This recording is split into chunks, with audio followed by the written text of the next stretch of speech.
निम्नलिखित में से वह कौन सा युद्ध था जिसने भारत में ब्रिटिश प्रभुत्व को प्रारंभ किया था? ए.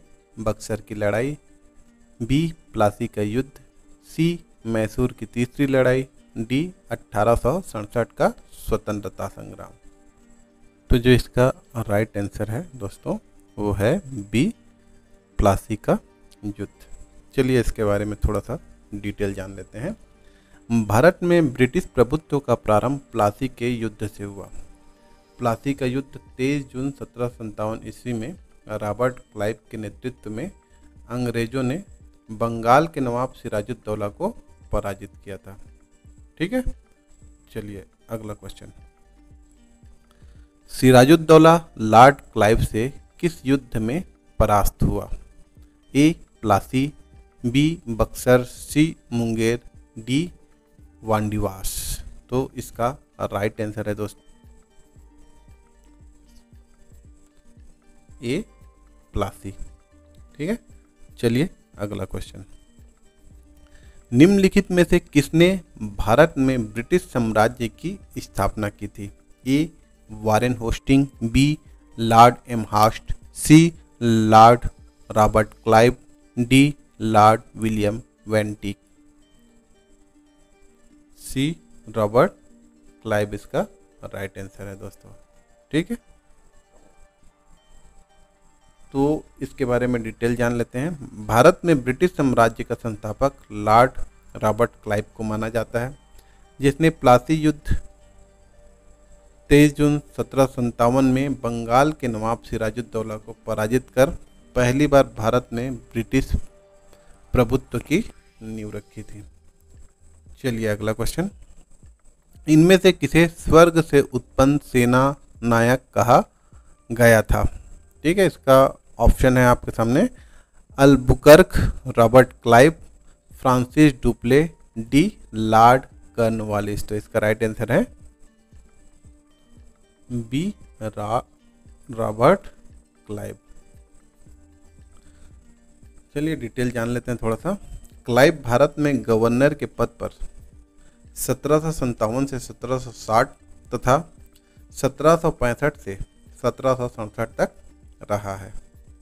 इस दौरान उसने अवध के नवाब सिराजुद्दौला के साथ इलाहाबाद की संधि की। अंग्रेज सैनिकों का यह श्वेत विद्रोह उसके समय में हुआ था। ठीक है, क्लाइव द्वारा बंगाल में सफलतापूर्वक एक लुटेरा राज्य की स्थापना की गई। क्लाइव एक सैनिक के रूप में जननेता था। पीट का यह कथन है कि वह स्वर्ग से उतरा जनरल था।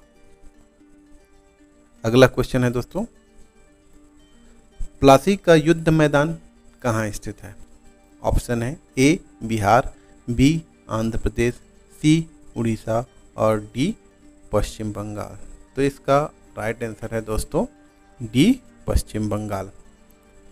तो जो प्लासी था, वर्तमान नाम प्लासी है ना, का युद्ध का मैदान पश्चिम बंगाल राज्य के नदिया जिले में भागीरथी नदी के किनारे स्थित है।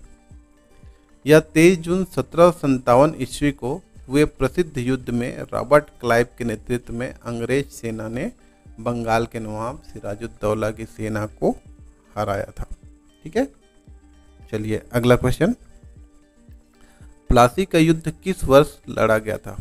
1761 में, 1757 में, 1760 में या 1767 में? तो इसका राइट आंसर है दोस्तों 1757 में।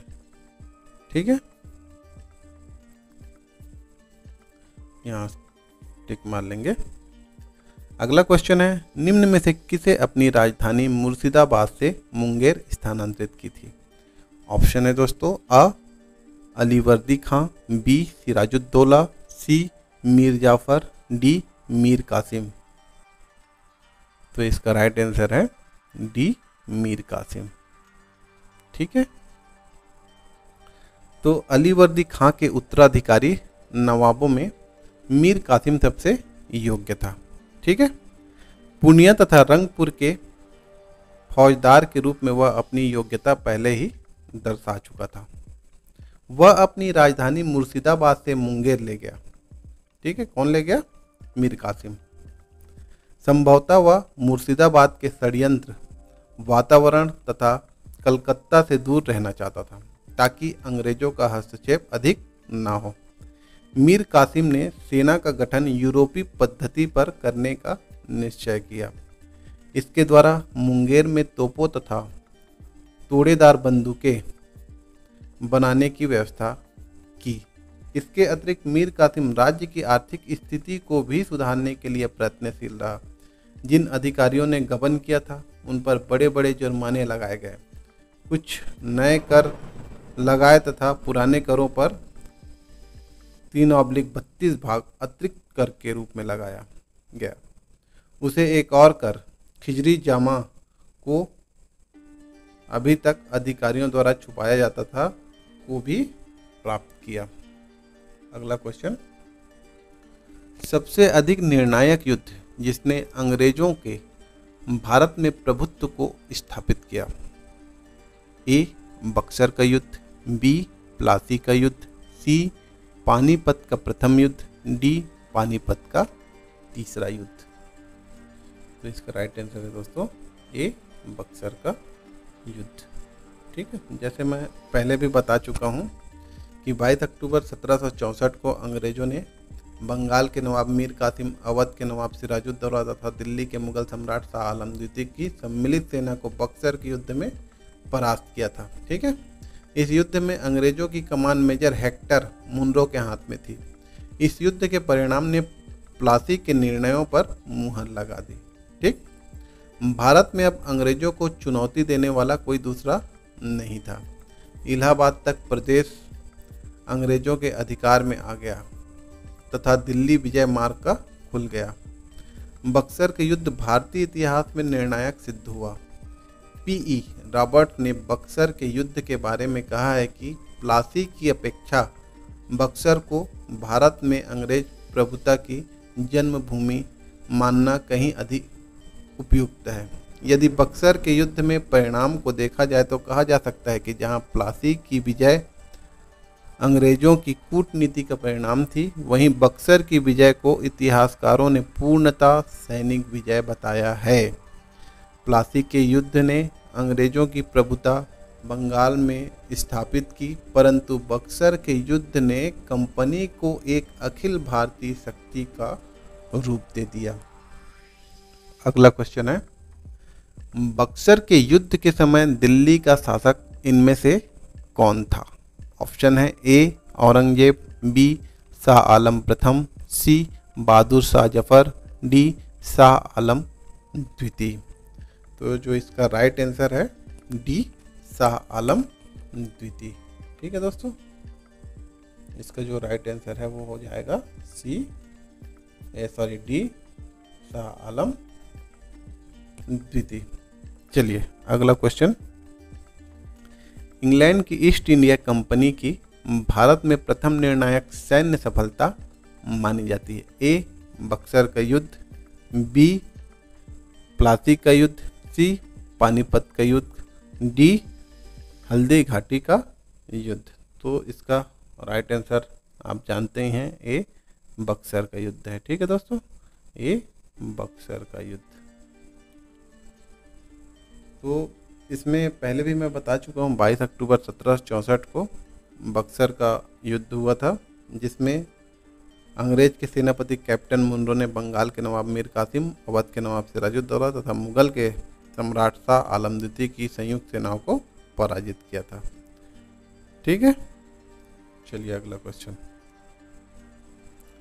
निम्नलिखित में से जिस एक शासक ने ईस्ट इंडिया कंपनी को दीवानी प्रदान की थी वह कौन है? आपके ऑप्शन है ए, फर्रुखसियार, बी, शाह आलम प्रथम, सी, शाह आलम द्वितीय और डी, इनमें से कोई नहीं। तो इसका राइट आंसर है दोस्तों सी, शाह आलम द्वितीय। ठीक है, तो इलाहाबाद की दूसरी संधि अगस्त 1765 के अनुसार शाह आलम को अंग्रेजी संरक्षण में ले लिया गया। ठीक है, उसे इलाहाबाद में रखा गया। इलाहाबाद का कड़ा के जो क्षेत्र नवाब ने छोड़ दिए थे शाह आलम को मिले। 12 अगस्त 1765 के अपने फरमान द्वारा मुगल बादशाह शाह आलम द्वितीय ने कंपनी को बंगाल, बिहार तथा उड़ीसा की दीवानी स्थायी रूप से दे दी थी, जिसके बदले कंपनी द्वारा सम्राट को 26 लाख रुपए दिया जाना था। ठीक है, तथा निजामत व्यय के लिए कंपनी को 53 लाख रुपए देना था। इस समय Robert Clive east India company का बंगाल का गवर्नर था। शाह आलम द्वितीय का संपूर्ण जीवन आपदाओं से ग्रस्त रहा। उसे 1788 में अंधा कर दिया गया। शाह आलम द्वितीय के समय में 1803 में दिल्ली पर अंग्रेजों का अधिकार हो गया।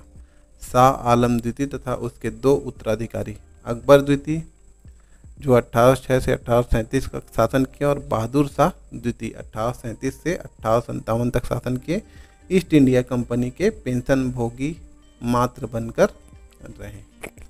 ठीक है।